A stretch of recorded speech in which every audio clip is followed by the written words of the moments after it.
الحمد لله وكفى والصلاة والسلام على سيد الأنبياء وعلى آله وأصحابه الأتقياء. أما بعد فأعوذ بالله من الشيطان الرجيم. بسم الله الرحمن الرحيم. قد نرى تقلب وجهك في السماء فلنولينك قبلة ترضاها فول وجهك شطر المسجد الحرام وحيث ما كنتم فولوا وجوهكم شطره وإن الذين أوتوا الكتاب ليعلمون أنه الحق من ربهم وما الله بغافل عما يعملون ولئن أتيت الذين أوتوا الكتاب بكل آية ما تبعوا قبلتك وما أنت بتابع قبلتهم وما بعضهم بتابع قبلة بعض ولئن اتبعت أهواءهم من بعد ما جاءك من العلم إنك إذا لمن الظالمين الذين آتيناهم الكتاب يعرفونه كما يعرفون أبناءهم وَإِنَّ فَرِيقًا مِّنْهُمْ لَيَكْتُمُونَ الْحَقَّ وَهُمْ يَعْلَمُونَ الْحَقُّ مِنْ رَبِّكَ فَلَا تَكُونَنَّ مِنَ الْمُمْتَرِينَ. صدق اللہ العظیم.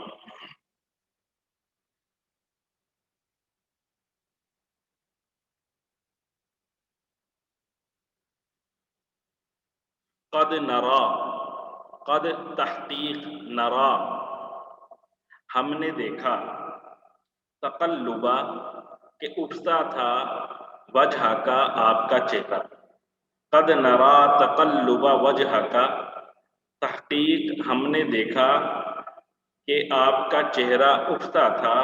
فی السماء آسمان کی طرف. اب تک جو ہم نے پڑھا ہے تو یہ جو فی کا لفظ ہے یہ عام طور پر اس کا جو اصل معنی ہے وہ ہے فی کا معنی میں، فی الارض زمین میں، فی الداری گھر کے اندر. تو یہاں پہ فی السماء، تو یہاں پر آسمان کے ساتھ یہ فی کا لفظ استعمال ہوا ہے تو ظاہر ہے ہم آسمان میں تو کوئی نہیں دیکھ سکتا، تو یہاں پر یہ فی کا معنی الہ کے معنی میں ہے. الہ کا معنی ہوتا طرف. قد نرا تقلب وجہک فی السماء، اے پیغمبر ہم نے تمہارے چہرے کو بار بار آسمان کی طرف اٹھتے ہوئے دیکھ رہے ہیں. اے پیغمبر ہم آپ کے چہرے کو بار بار آسمان کی طرف اٹھتے ہوئے دیکھ رہے ہیں. فَلَنُوَلِّيَنَّكَ قِبْلَةً تَرْضَاهَا، فَلَنُوَلِّيَنَّكَ چنانچہ ہم ضرور پھیر دیں گے تمہیں. فَلَنُوَلِّيَنَّكَ چنانچہ ہم ضرور پھیر دیں گے تمہیں. قِبْلَةً تَرْضَاهَا اس قبلے کی طرف، ترضاها جو تمہیں پسند ہے. فَلَنُوَلِّيَنَّكَ قِبْلَةً تَرْضَاهَا چنانچہ ہم تمہارا رخ ضرور اس قبلے کی طرف پھیر دیں گے جو تمہیں پسند ہے. فَوَلِّ وَجْهَكَ شَطْرَ الْمَسْجِدِ الْحَرَامِ فَوَلِّ بس آپ پھیر لیں، وجہ کا اپنا رخ، شطر المسجد الحرام مسجد حرام کی سمت. فَوَلِّ وَجْهَكَ شَطْرَ الْمَسْجِدِ الْحَرَامِ لو اب اپنا رخ مسجد حرام کی سمت کر لو. وَحَيْثُ مَا كُنْتُمْ فَوَلُّوا وُجُوهَكُمْ شَطْرَهُ وَحَيْثُ مَا كُنْتُمْ اور تم جہاں کہیں بھی ہو، وحیث اور جہاں کہیں تم ہو، ما کنتم تم ہو، فولو تو تم پھیر لو، وجوہکم اپنا رخ، شطرہ اس کی سمت. وحیث ما کنتم فولو وجوہکم شطرہ اور آئندہ جہاں کہیں تم ہو اپنے چہروں کا رخ نماز پڑھتے ہوئے اسی کی طرف رکھا کرو، مسجد حرام کی طرف. وَإِنَّ الَّذِينَ أُوتُوا الْكِتَابَ لَيَعْلَمُونَ أَنَّهُ الْحَقُّ مِنْ رَبِّهِمْ وَإِنَّ الَّذِينَ اور بے شک جن کو اوتوا الکتاب کتاب دی گئی لَيَعْلَمُونَ وہ جانتے ہیں کہ أَنَّهُ الْحَقُّ کہ وہی برحق ہے مِنْ رَبِّهِمْ ان کے پروردگار کی جانب سے وَإِنَّ الَّذِينَ أُوتُوا الْكِتَابَ لَيَعْلَمُونَ أَنَّهُ الْحَقُّ مِنْ رَبِّهِمْ اور بے شک جن کو کتاب دی گئی وہ جانتے ہیں کہ بے شک وہی برحق ہے ان کے پروردگار کی طرف سے وَمَا اللَّهُ بِغَافِلٍ عَمَّا يَعْمَلُونَ وَمَا اللَّهُ اور اللہ نہیں ہے بِغَافِلٍ غافل اور اللہ غافل نہیں ہے عَمَّا يَعْمَلُونَ ان کاموں سے جو وہ کر رہے ہیں وَإِنَّ الَّذِينَ أُوتُوا الْكِتَابَ لَيَعْلَمُونَ أَنَّهُ الْحَقُّ مِنْ رَبِّهِمْ اور جن لوگوں کو کتاب دی گئی ہے وہ خوب جانتے ہیں کہ یہی بات حق ہے جو ان کے پروردگار کی طرف سے آئی ہے وَمَا اللَّهُ بِغَافِلٍ عَمَّا يَعْمَلُونَ اور اللہ اس سے غافل نہیں ہے جو کچھ یہ کر رہے ہیں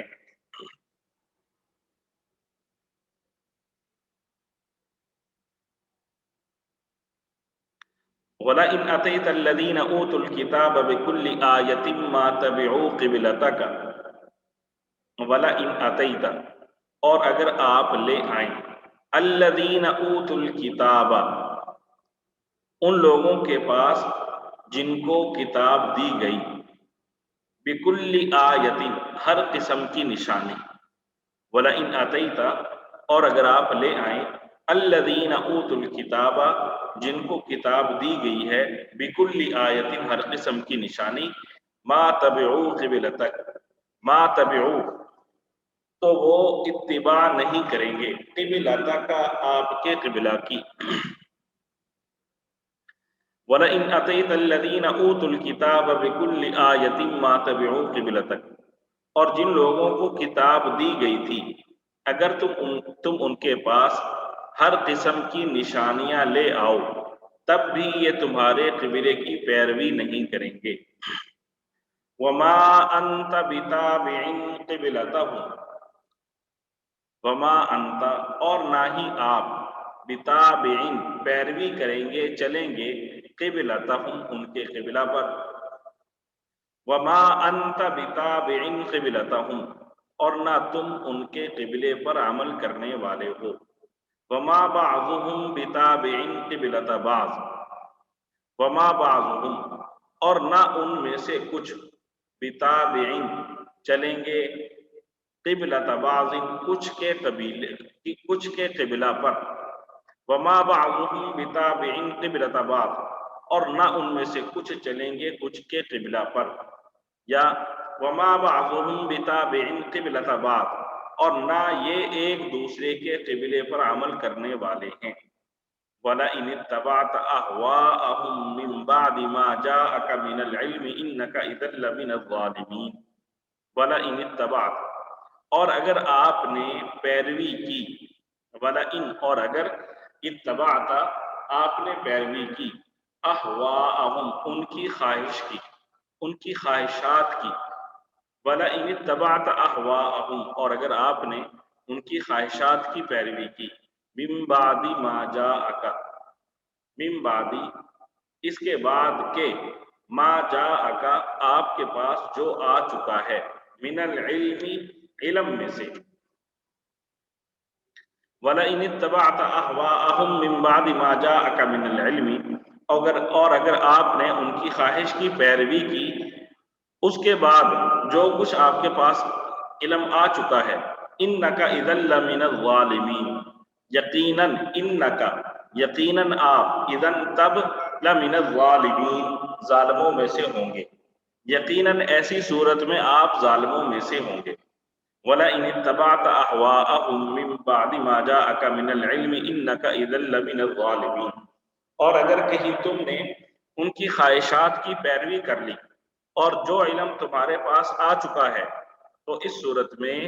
یقیناً تمہارا شمار ظالموں میں ہوگا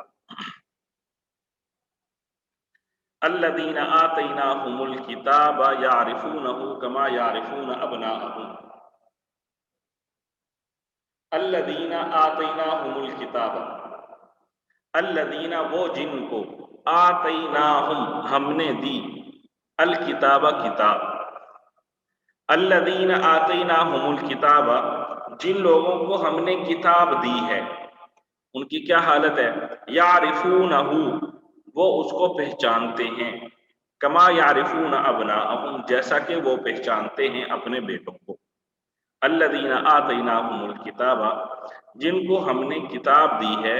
وہ اس کو پہچانتے ہیں جیسا کہ وہ پہچانتے ہیں اپنے بیٹوں کو۔ یہاں پہ اللہ تعالیٰ یہ فرما رہے ہیں کہ کفار یہود و نصارہ وہ اہل کتاب تھے، تو وہ حضور صلی اللہ علیہ وآلہ وسلم کو اور قرآن پاک کو اسی طرح پہچانتے ہیں جیسے اپنے بیٹوں کو پہچانتے ہیں۔ وَإِنَّ فَرِيقًا مِّنْهُمْ لَيَكْتُمُونَ الْحَقَّ وَهُمْ يَعْلَمُونَ وَإِنَّ فَرِيقًا مِّنْهُمْ اور یقیناً ان میں سے ایک جماعت، وَإِنَّ فَرِيقًا اور بے شک فریقاً ایک جماعت، مِّنْهُمْ ان میں سے، لَيَكْتُمُونَ وہ چھپاتے ہیں، الحق حق بات کو، وَهُمْ يَعْلَمُونَ حالانکہ وہ جانتے ہیں۔ الذین آتیناہم الکتاب جن لوگوں کو ہم نے کتاب دی ہے، یعرفونہ کما یعرفون ابناءہم وہ اس کو اتنی اچھی طرح پہچانتے ہیں جیسے اپنے بیٹوں کو پہچانتے ہیں۔ وَإِنَّ فَرِيقًا مِّنْهُمْ لَيَكْتُمُونَ الْحَقَّ وَهُمْ يَعْلَمُونَ اور یقین جانو کہ ان میں سے کچھ لوگوں نے حق کو جان بوجھ کر چھپا رکھا ہے۔ الحق من ربک فلا تکونن من الممترین، الحق حق بات، من ربک تمہارے پروردگار کی طرف سے ہے، فلا تکونن لہذا تم نہ ہو جاؤ، من الممترین شک کرنے والوں میں سے۔ الحق من ربک فلا تکونن من الممترین اور حق وہی ہے جو تمہارے پروردگار کی طرف سے آیا ہے، لہذا شک کرنے والوں میں ہرگز شامل نہ ہو جانا۔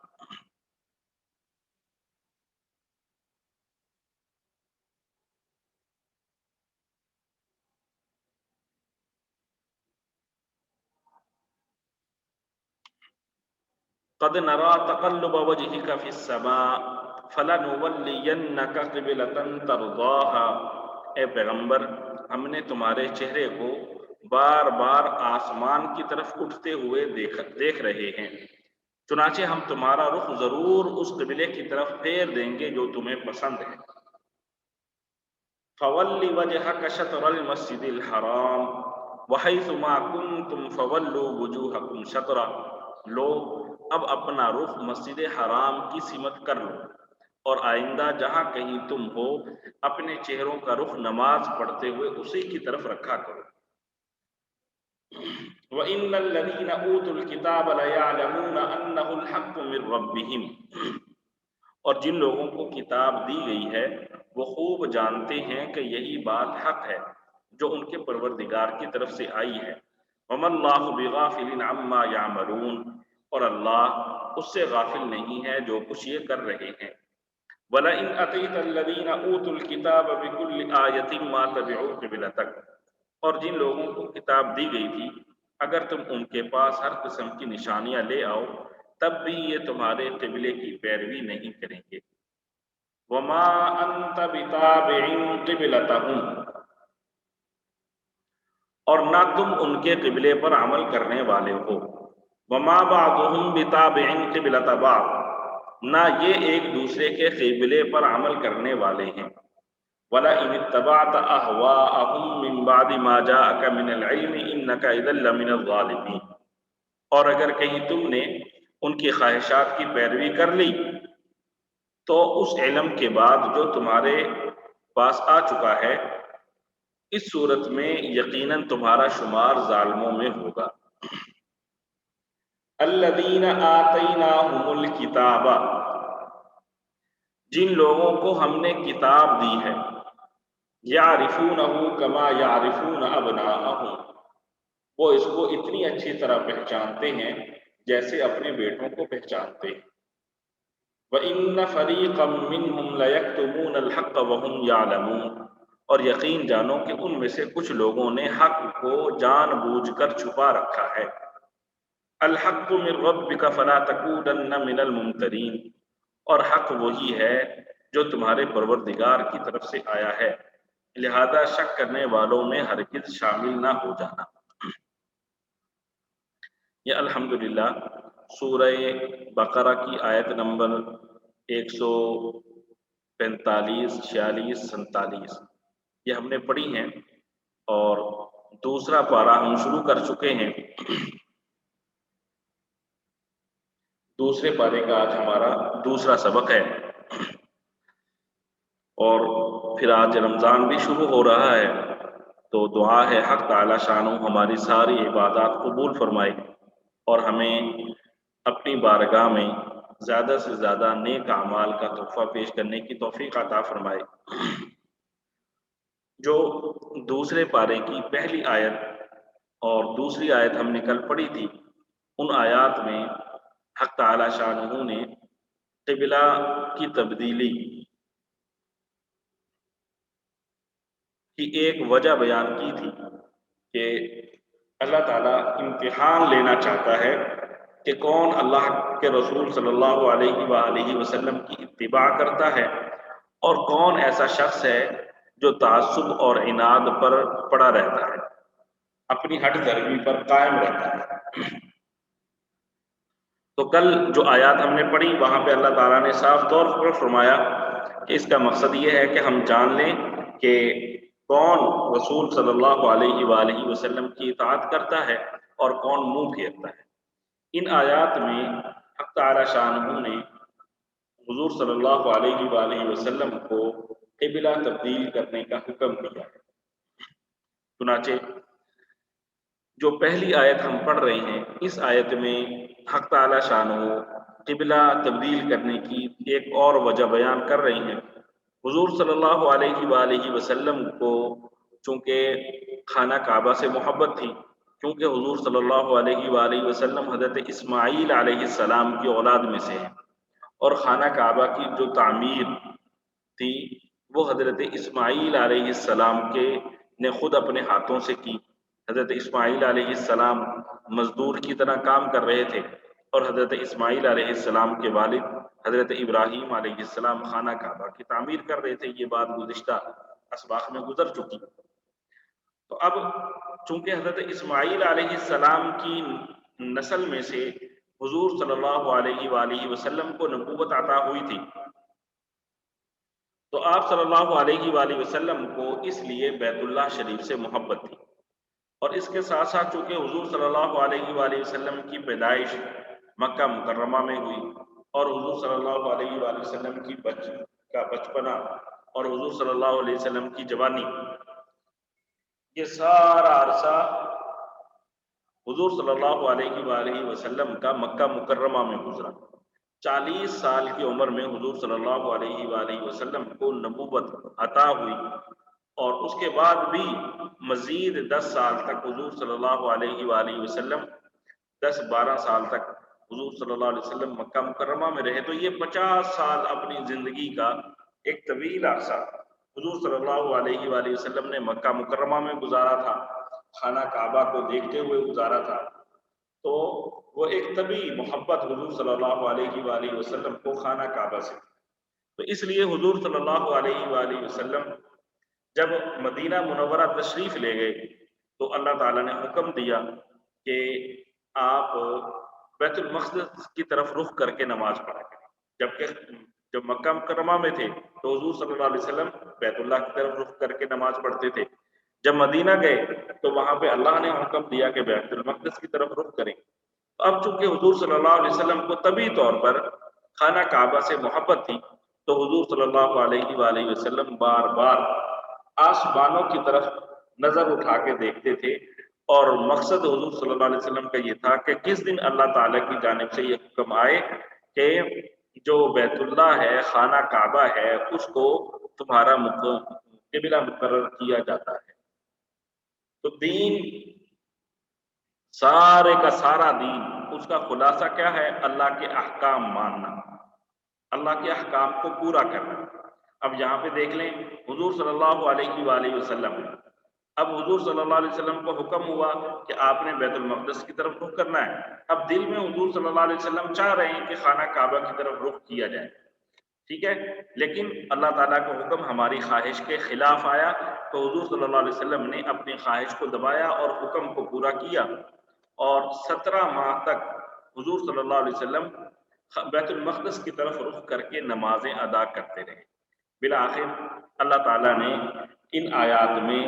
جو آگے الفاظ آ رہے ہیں ان آیات میں اب قبلہ کی تبدیلی کا حکم دیا۔ یہ جو آیت ہمارے سامنے ہے اس میں اللہ تعالیٰ نے فرمایا، اسی پس منظر کا تذکرہ کیا، قد نرا تقلب وجہک فی السماء، اے پیغمبر ہم تمہارے چہرے کو بار بار آسمان کی طرف اٹھتے ہوئے دیکھ رہے تھے۔ اس لیے چہرہ اٹھتا تھا کہ کس دن وحی آئے حضور اللہ تعالیٰ کی جانب سے، اور جو ہمارا قبلہ ہے وہ خانہ کعبہ بنے اور بیت المقدس سے ہمارا جو قبلہ ہے وہ تبدیل ہو جائے۔ اگلا جو فقرہ ہے اس آیت کا، اس میں اللہ تعالیٰ نے خوشخبری سنائی، فَلَنُوَلِّيَنَّكَ قِبْلَةً تَرْضَاهَا، چنانچہ ہم تمہارا رخ ضرور اس قبلے کی طرف پھیر دیں گے جو تمہیں پسند ہے۔ ٹھیک ہے جی، اس آیت میں بھی اللہ تعالیٰ نے قبلہ تبدیل نہیں کیا اس فقرے میں، بلکہ اس میں بتلایا جا رہا ہے کہ ہم جیسا آپ چاہ رہے ہیں ویسا کر دیں گے۔ فَلَنُوَلِّيَنَّكَ قِبْلَةً تَرْضَاهَا، چنانچہ ہم تمہارا رخ ضرور اس قبلے کی طرف پھیر دیں گے جو تمہیں پسند ہے۔ اور اس کے بعد جو اگلا فقرہ ہے اس میں اللہ تعالیٰ نے فرمایا، فَوَلِّ وَجْهَكَ شَطْرَ الْمَسْجِدِ الْحَرَامِ، بس آپ اپنا رخ مسجد حرام کی طرف کر لیجئے۔ اب آپ اپنا رخ مسجد حرام کی طرف کر لیجئے۔ وَحَيْثُ مَا كُنْتُمْ فَوَلُّوا وُجُوهَكُمْ شَطْرَهُ، اور آئندہ جہاں کہیں تم ہو اپنے چہروں کا رخ نماز پڑھتے ہوئے اسی کی طرف رکھا کرو۔ یہ جو آخری الفاظ ہیں ان الفاظ میں اللہ تعالیٰ نے قبلے کی تبدیلی کا حکم دیا۔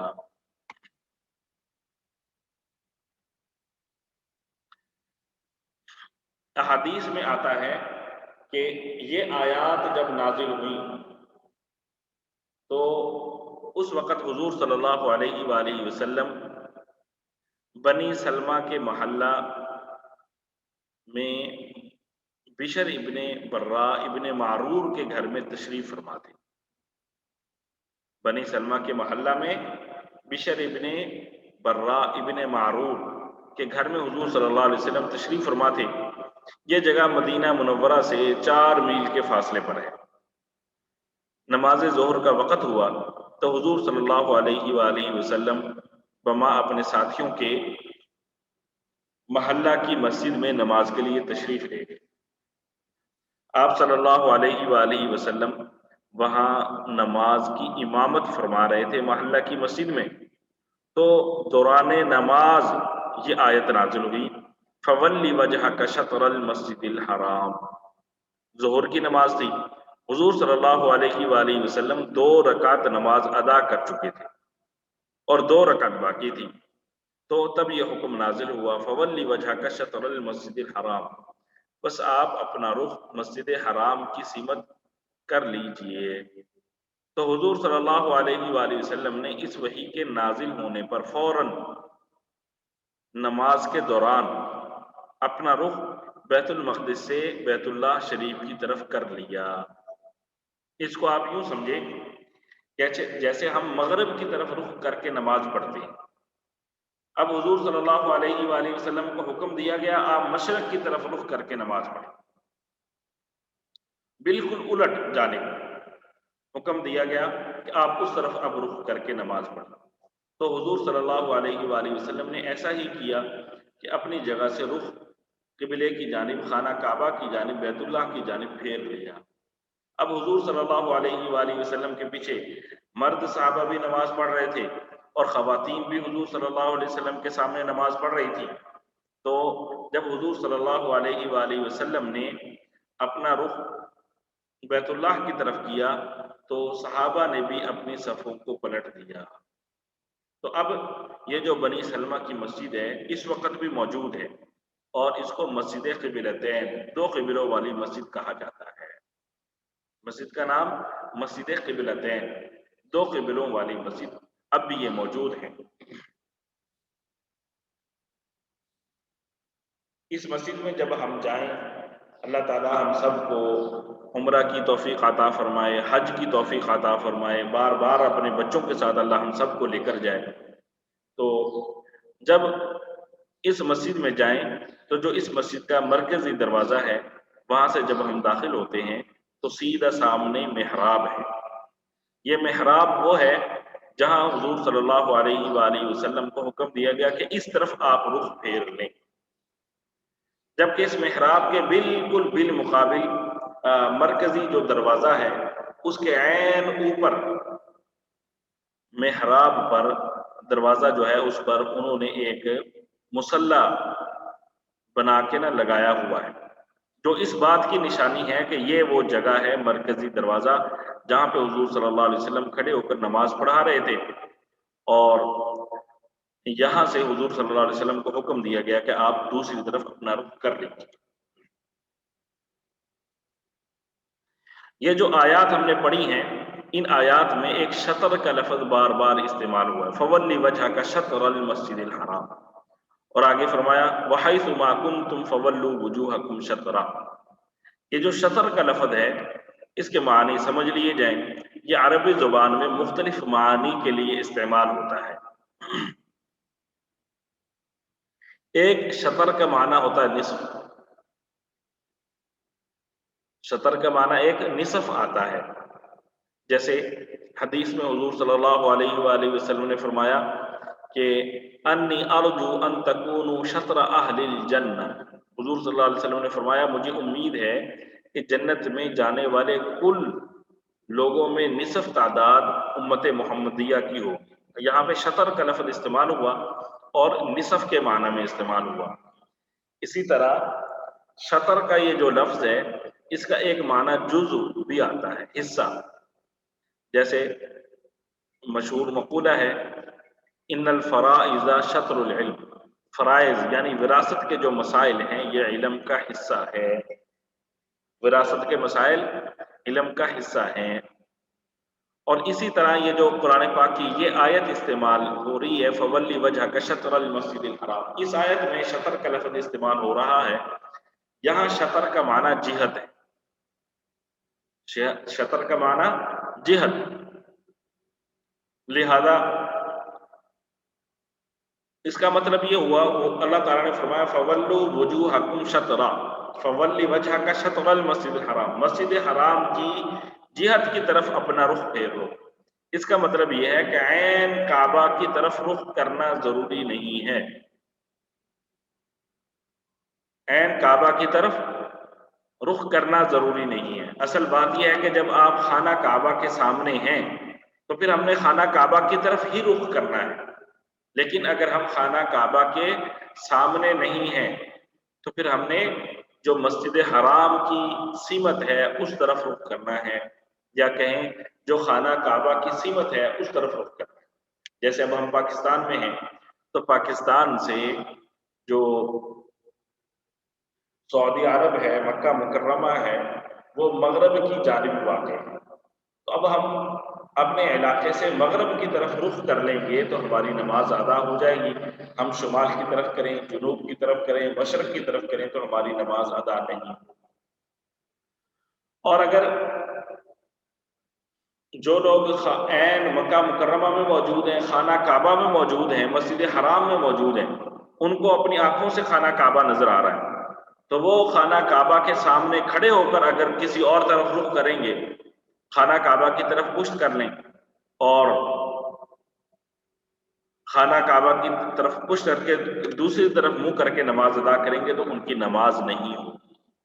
ان کے لیے ضروری ہے کہ وہ اپنا چہرہ عین خانہ کعبہ کی طرف کریں۔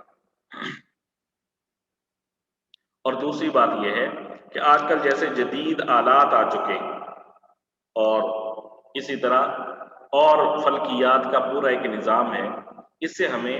معلوم کر کے کہ خانہ کعبہ کس طرف ہے اپنا رخ متعین کرنا چاہیے، اور اپنا رخ متعین کر کے خانہ کعبہ کی طرف یقینی طور پر جب ہمارا رخ ہو جائے تو ہم نے نماز ادا کرنی ہے۔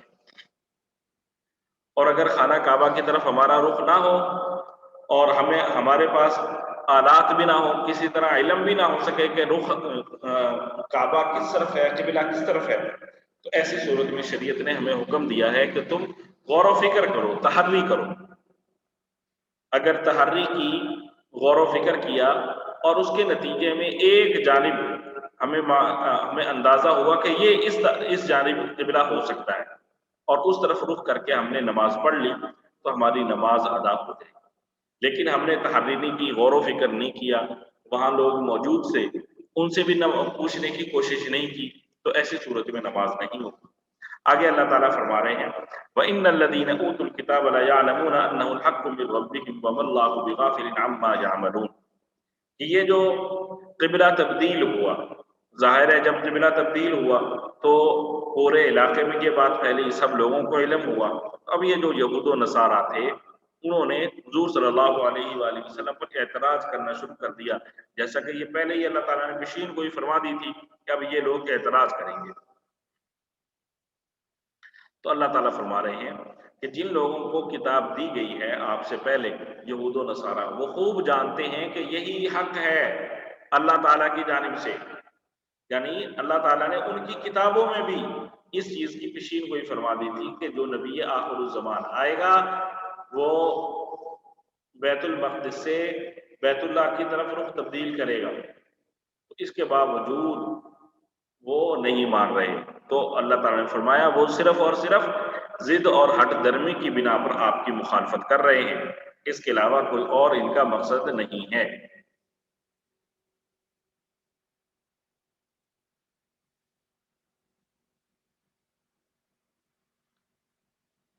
حضرت مولانا محمد قاسم نانوتوی صاحب رحمۃ اللہ علیہ نے ایک کتاب لکھی، اس کا نام ہے قبلہ نما۔ اس کتاب میں کفار کی جانب سے جو اعتراضات ہوتے ہیں ان میں سے ایک اعتراض یہ کیا جاتا ہے کہ تم کعبہ کو پوجتے ہو، بیت اللہ کو پوجتے ہو، تو ان کا کہنا یہ ہے کہ ہمارے بتوں کو پوجنے اور تمہارے کعبہ کو پوجنے میں کیا فرق ہے؟ تم کعبہ کو پوجتے ہو، خانہ کعبہ کو پوجتے ہو۔ تو حضرت مولانا محمد قاسم نانوتوی صاحب رحمۃ اللہ علیہ نے ان کا جواب دیتے ہوئے لکھا کہ تم جو بت پرستی کرتے ہو، بتوں کو پوجتے ہو، تو تم یہ سمجھتے ہو کہ یہ جو بت ہیں یہ ان سے ہمیں نفع ہوگا، یہ ہمیں نفع پہنچائیں گے، اور اسی بنا پر ان کے سامنے سجدہ کرتے ہو، ان کی پوجا کرتے ہو، جبکہ ہم خانہ کعبہ کا استقبال کرتے ہیں۔ استقبال کا کیا مطلب؟ ہم خانہ کعبہ کی طرف رخ کرتے ہیں، خانہ کعبہ کو نہیں پوجتے۔ اصل کیا بات ہے کہ ہم خانہ کعبہ کو نہیں پوجتے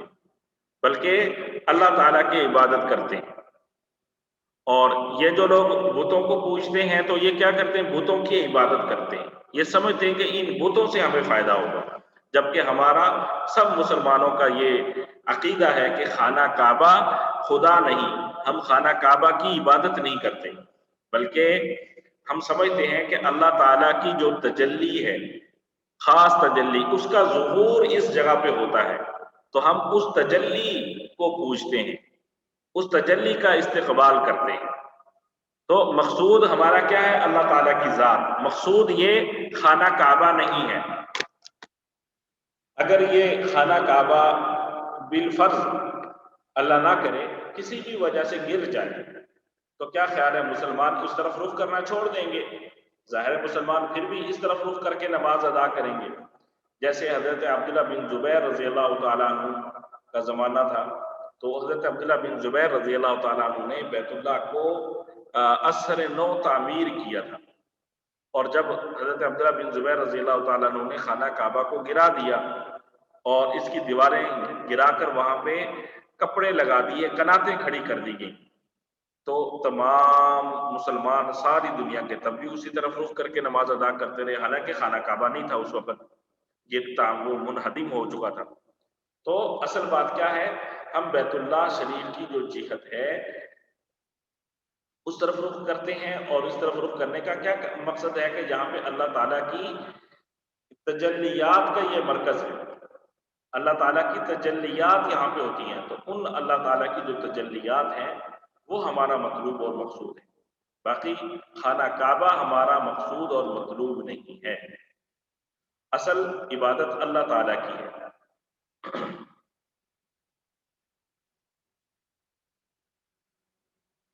آگے اللہ تعالیٰ نے فرمایا وَلَئِنْ أَتَيْتَ الَّذِينَ أُوتُوا الْكِتَابَ بِكُلِّ آيَةٍ مَا تَبِعُوا قِبْلَتَكَ، اور جن لوگوں کو کتاب دی گئی تھی اگر آپ ان کے پاس ہر قسم کی نشانیاں لے آؤ تب بھی یہ تمہارے قبلے کی پیروی نہیں کریں گے۔ یہود و نصارہ